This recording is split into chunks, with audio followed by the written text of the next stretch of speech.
পক্ষে কখনো কাজ করে না। অমুসলিমদের অধিকার রক্ষাই তাদের কাজ। গাজাতে বছরের পর বছর নিরীহ মুসলমানকে হত্যা করা হচ্ছে, সেখানে মানবাধিকার কমিশন কেন না? কাশ্মীরে মুসলমানদের হত্যা করা হচ্ছে, সেখানে মানবাধিকার কমিশন কেন না? চায়নার উইগুরে মুসলমানদের হত্যা করা হচ্ছে, সেখানে মানবাধিকার কমিশন কেন না? আমরা জানি মানবাধিকার কমিশন কেন।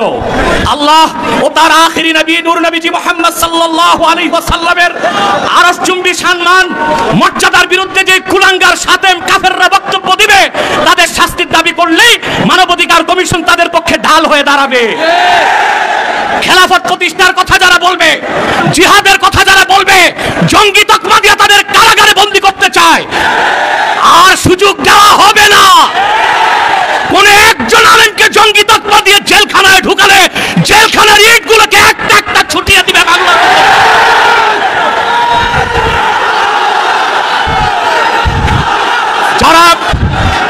যারা শরিয়া রাষ্ট্র চায়, যারা জিহাদে বিশ্বাসী, তাদেরকেই পশ্চিমারা জঙ্গি বলে।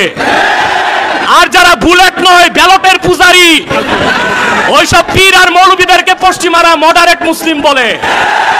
তারা মডারেট মুসলিম না, মুনাফিক মুসলিম। প্রিয় ভাইরা, জঙ্গি শব্দের উৎপত্তি কখন থেকে?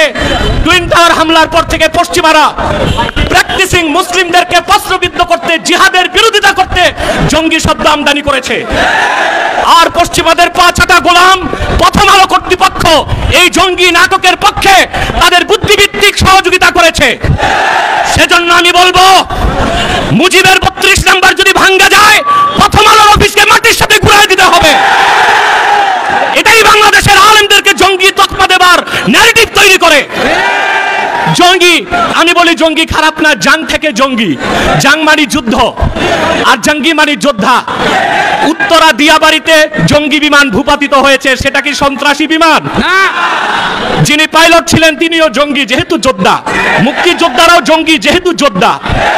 এই শব্দটার অপপ্রয়োগ বাংলাদেশে শুরু হয়েছে শুধু ইসলামী রাষ্ট্র যারা প্রতিষ্ঠা করতে চায়, জিহাদের পক্ষে যারা, তাদের কণ্ঠ রোধ করার জন্য। তা মেনে নেওয়া হবে না, বরদাস্ত করা হবে না। এই মহাসমাবেশ থেকে ডক্টর ইউনূসকে বলছি, কান পেতে শুনে রাখুন, আপনার হালুয়া রুটির ভাগ যারা খায়, আপনাকে তারা বাঁচাতে পারবে না। অনতি বিলম্বে উলামায়ে কেরামকে জঙ্গি তকমা দেওয়া বন্ধ করতে হবে। যে সমস্ত নির্যাতিত আলেম কারাগারে আছে, তাদেরকে মুক্ত করে দিতে হবে।